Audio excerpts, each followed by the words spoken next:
Hey everyone, so I'm super excited.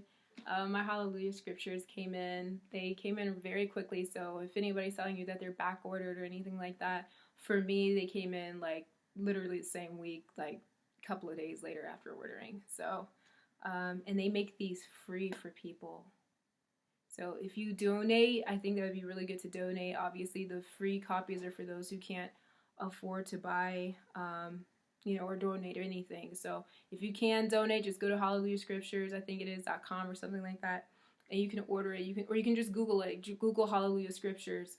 The benefit of having Hallelujah Scriptures is, yes, the scriptures are in order of the Tanakh, just like the complete Jewish Bible is, but it's in order of the Tanakh. So the Tanakh is an acronym: Torah, Nevi'im, Ketuvim. I think I'm saying that right. Yeah, Ketuvim.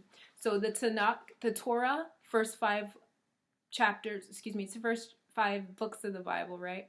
And then Nevi'im is going to be the prophets, so the prophetic word. So you've got Isaiah, Jeremiah, Ezekiel, Daniel, Hosea, all that. Yeah, it's prophetic word. And then the Ketuvim is going to be like Psalms, Proverbs, Song of Solomon, all these other writings. You talk about Ruth. All that is going to be in Ketuvim, okay? Yeah. So anyway, that's one of the benefits of the Hallelujah Scriptures. Another benefit is the fact that they have the actual paleo writing out for Yahuwah. So this, in my opinion, I don't think, there might be some other translations out there that get close to being an accurate translation of the Hebrew to English. I think this is the closest because they keep so many words intact that are supposed to be kept intact. For example, bless you. The word bless. It doesn't necessarily, it has pagan origins actually. But in this book, Barak is in its place. Barachoth, or the different conjugations of the word Barak are included in the scriptures. So there's no omission or substitution for something that we don't know is pagan, and it's just kind of perpetuating this the use of a word that we should be getting rid of, right? Especially as we're getting closer and closer to the unadulterated word, right? So the next step from this for me would be literally to improve my Hebrew. There's no other way for me to go after that. It's like, okay, girl, you gotta learn your Hebrew, for real. Okay, gotta stop just dipping your toe in, you just gotta dive in and just really start to learn the Hebrew. So I'm really looking forward to that. So if I can, I really just want to read something to you all, because as I've been studying, there's this figure in the word that I believe has been ignored. And I want to start in Bereshit, which is Genesis chapter 15, okay? I'm just going to read to you today mostly because the scriptures do all the talking. They really do. After these events, the word of Yahuwah came to Avram in a vision, saying, "Do not be afraid, Avram. I am your shield. Your reward is exceedingly great." And Avram said, "Adonai Yahuwah, what would you give me, seeing I go childless, and the heir of my house is Eliezer of Damascus?" And Avram said, "See, you have given me no seed, and see, one born in my house is my heir. And see, the word of Yahuwah came to him, saying, This one is not your heir, but he who comes from your own body is your heir." And he brought him outside and said, "Look now toward the Shamayim, heaven, towards the Shamayim, and count the stars if you can." And he said to him, "So are your seed." And he believed in Yahuwah, and he reckoned him for righteousness. And he said to him, "I am Yahuwah, who brought you out of Ur Kasdim, to give you this land to inherit it." And he said, "Adonai Yahuwah, whereby do I know that I possess it?" And he said to him, "Bring me a 3-year-old heifer, a 3-year-old female goat, and a 3-year-old ram, and a turtle dove, and a young pigeon." And he took all these to him out and cut them in the middle, and placed each half opposite the other, but he did not cut the birds. And the birds of prey came down on the carcasses, and Avram drove them away. And it came to be, when the sun was going down, and a deep sleep fell upon Avram, that, see, a frightening great darkness fell upon him. And he said to Avram, "Know for certain that your seed are to be sojourners in a land that is not theirs, and shall serve them, and they shall afflict them 400 years. But the nation whom they serve I am going to judge, and afterward let them come out with great possessions. Now as for you, you are to go to your fathers in peace. You are to be buried at a good old age. Then in the 4th generation they shall return here, for the wickedness of the Amorites is not yet complete." And it came to be, when the sun went down and it was dark, that see, a smoking oven and a burning torch passing between those places. On the same day, Yahuwah made a covenant with Avram, saying, "I have given this land to your seed, from the river of Mitzrayim, Egypt, to the great river, the river Perath, with the Quianite, and the Quizonite, and the Quidamonite, and the Hittite, and the Perizzite, and the Rephaim, and the Amorite, and the Canaanite, and the Gerashite, and the Jebusite." And Sarai, Avram's wife, had borne him no child, and she had a Mitzrayite female servant whose name was Hagar. And Sarai said to Avram, "See, Yahuwah has kept me from bearing children. Please go into my female servant. It might be that I am built up by her." And Avram listened to the voice of Sarai. And Sarai, Avram's wife, took Hagar, her female servant, the Mitzrayite, and gave to her husband Avram to be his wife, after Avram had dwelt 10 years in the land of Canaan. And he went into Hagar, and she conceived. And when she saw that she had conceived, her mistress was despised in her eyes. And Sarai said to Avram, "My wrong be upon you. I gave my female servant into your bosom. And when she saw that she had conceived, I was despised in her eyes. Let Yahuwah judge between you and me." And Avram said to Sarai, "See, your female servant is in your hands. Do to her what is good in your eyes."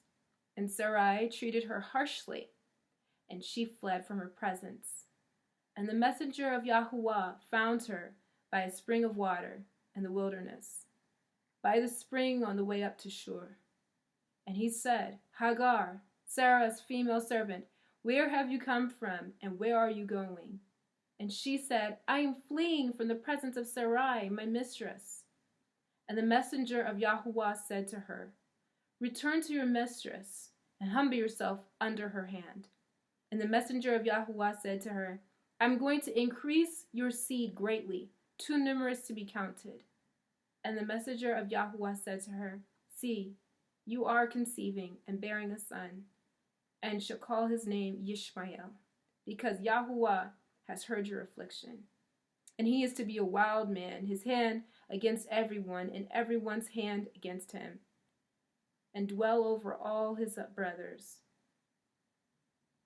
And she called the name of Yahuwah who spoke to her, "You are the El who sees." For she said, "Even here have I seen after him who sees me." That is why the well was called Be'er Lahai Ro. See, it is between Kadesh and Bered.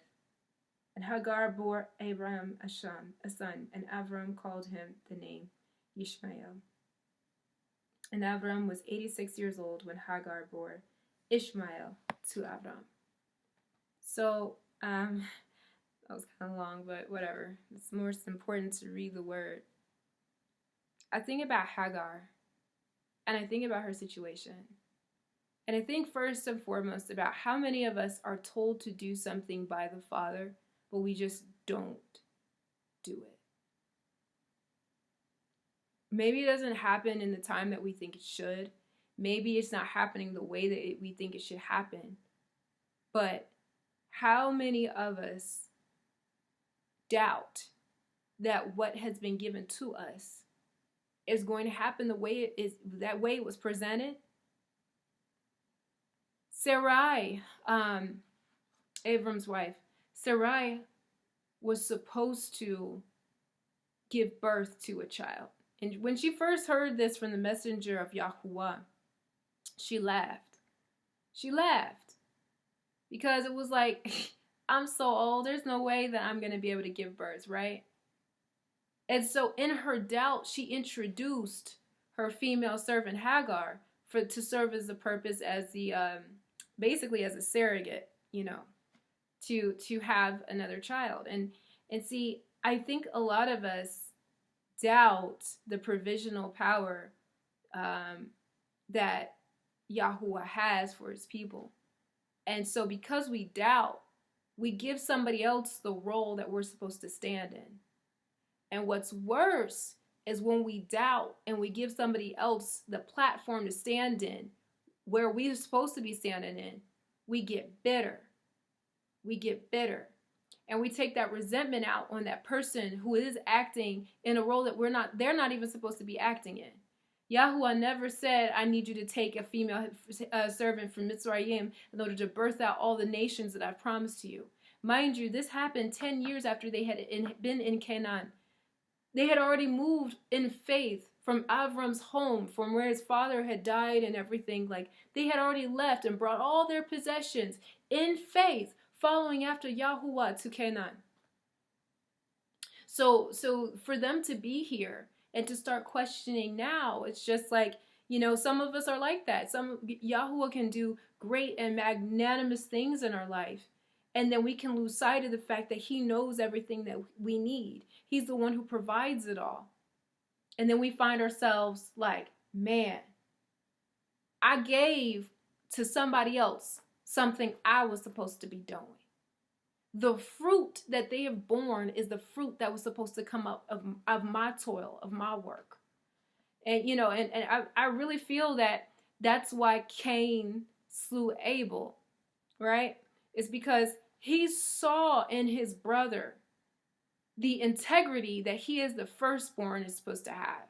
When you're the firstborn son and you are supposed to be setting an example, you are naturally the heir of the inheritance. You are supposed to get the barach, or some people say blessing, but the barach of your father. The mantle is supposed to fall onto you. You are supposed to take up where your father left off, right? And so what Cain did is he saw his brother Abel present an offering that was supposed to be on par with his own.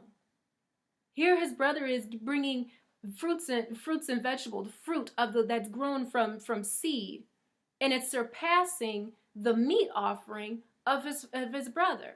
And see, sometimes we're concerned about giving all that we should be giving in a situation because we're like, if we give it, then how are we supposed to have provision for how we move forward? Some of us are tight-fisted with what we've been given, and we're supposed to be giving back because we're concerned that we're not going to have enough to move forward. When it really wasn't, we didn't make the ground produce the plant. Yeah, you can plant seed. That doesn't mean it's going to grow. Yeah, you can plant seed. Yes, you are to do the work, but that doesn't mean it will be rewarded.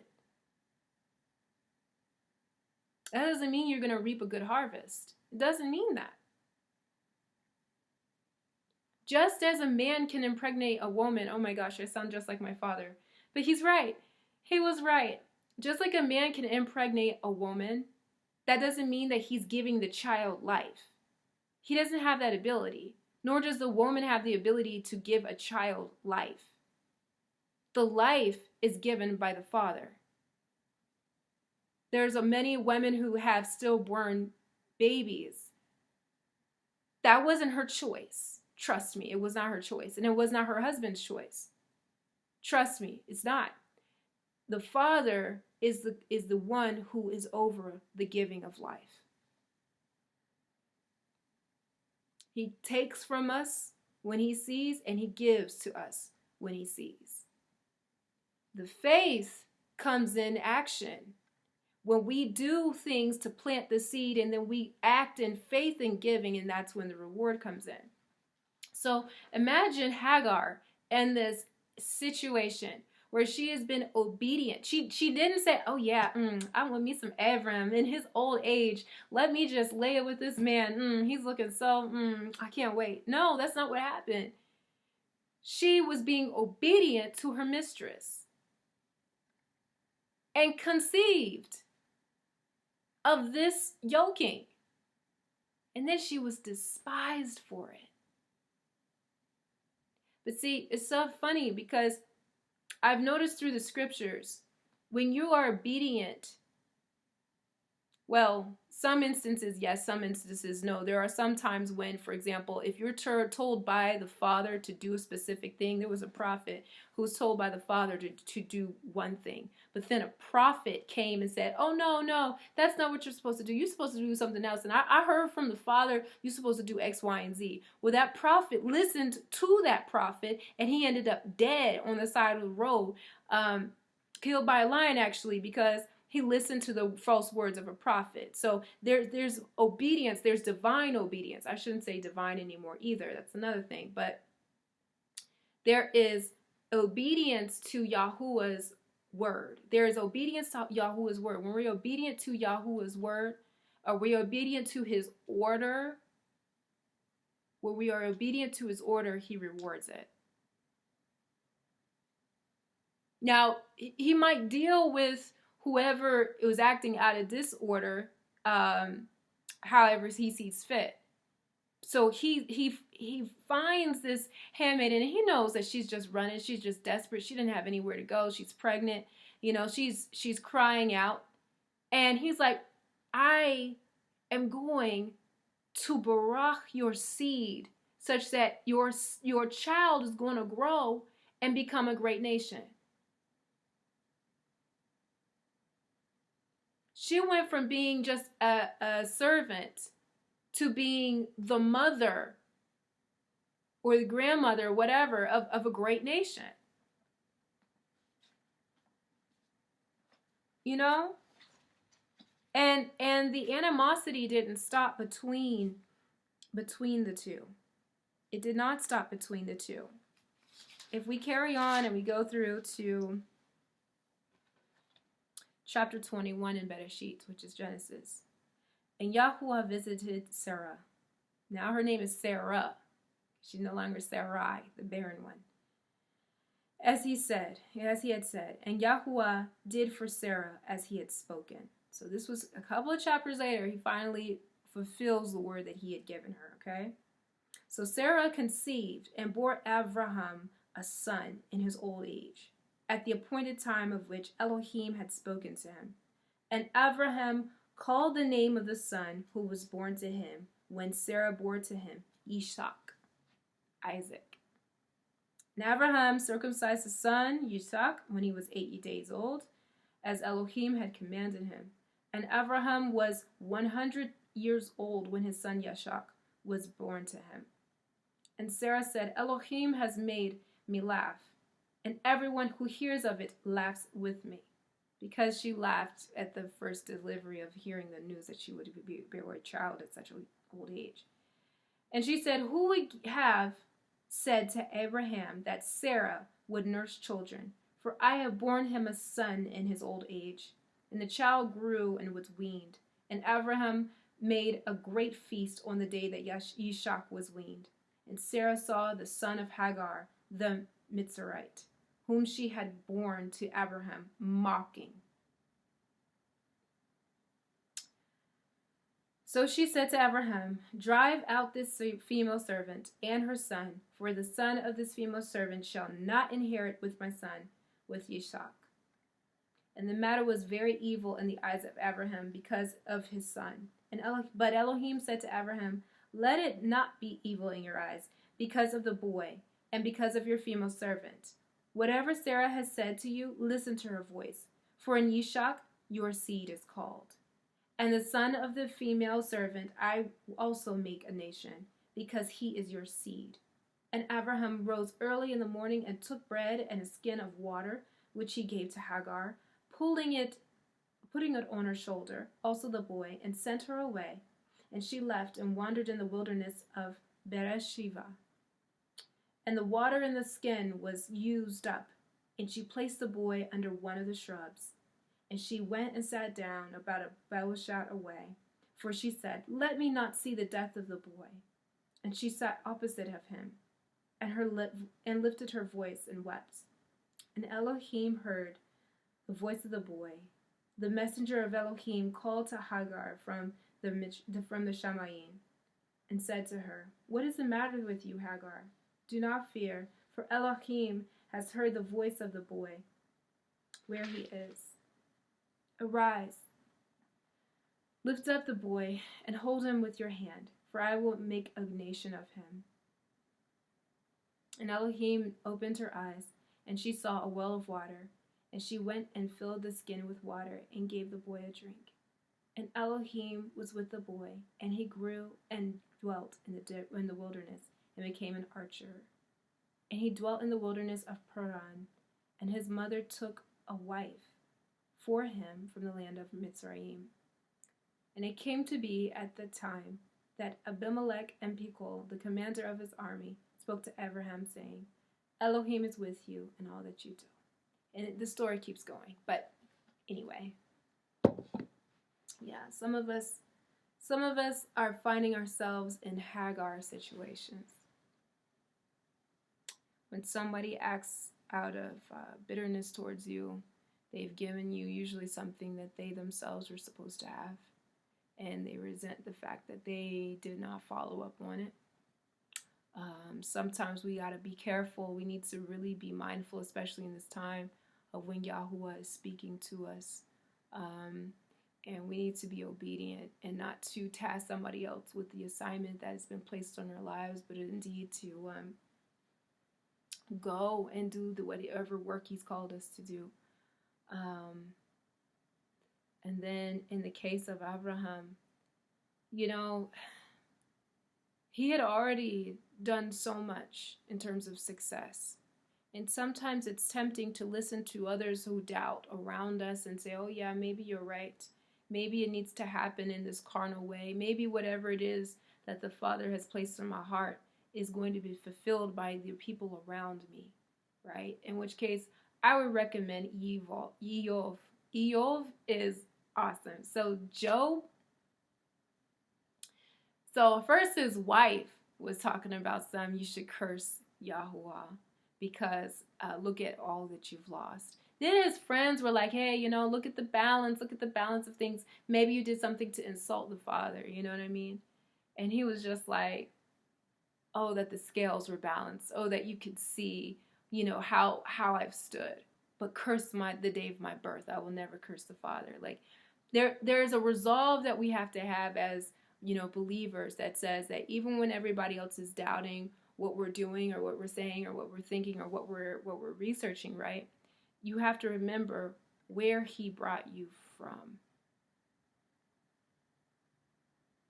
When he brings you from a place, he makes it undeniable he did it. Other people might witness it, but he gets all of the praise. And he does that. He will separate you and do a miraculous thing in your life because he wants it to be undeniable that it was him. Nobody else did it. It was him. And that memory that you will get as you are walking in him, or that you've already had, or whatever, it serves as a reminder. It sets the relationship. It's kind of like a first date.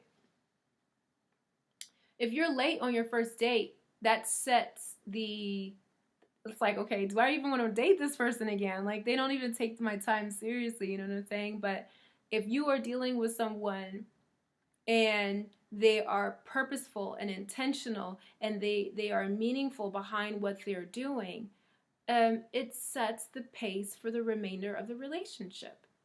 It's like a first impression. It's when you get to know someone, really, not with all their friends around. I mean, like, really who they are. So when you get met with trials and adversities and people are saying whatever they're saying about that friend, you know that friend. You know that friend. You know, you've witnessed that friend. You've seen what that friend has done for you. And you're going to stick up for that friend because they have brought you through so much. You cannot deny the impact and the relationship that that friend has had. In this case, our Father, when he brings us up out of wherever darkness that we were in, he makes it undeniable that it was him. You just can't deny it. You cannot deny it. And to do so, I mean, it's almost like Peter, Kefa, when he denied Yahusha 3 times. He did it because he was scared. He did it was because he didn't want to face death. But later on he made right with that. It's a painful thing to deny a friend, especially a righteous friend. It's a painful thing. You don't want to do that. So, I just thought I would share, what I've been reading. I think that this is great. And I think that a good Berean reads more than one scripture. Parables of the Vineyard on YouTube definitely inspired me. And then I've had a dear one also inspire me to, get into more than one scripture to really kind of cross-reference and get an idea of what's going on. All right. So I love y'all. Shalom, shalom, shalom. I'm really looking forward to next weekend. I'll be able to fellowship with other believers. I'm just looking forward to it. So, anyways, love you. Take care. Bye.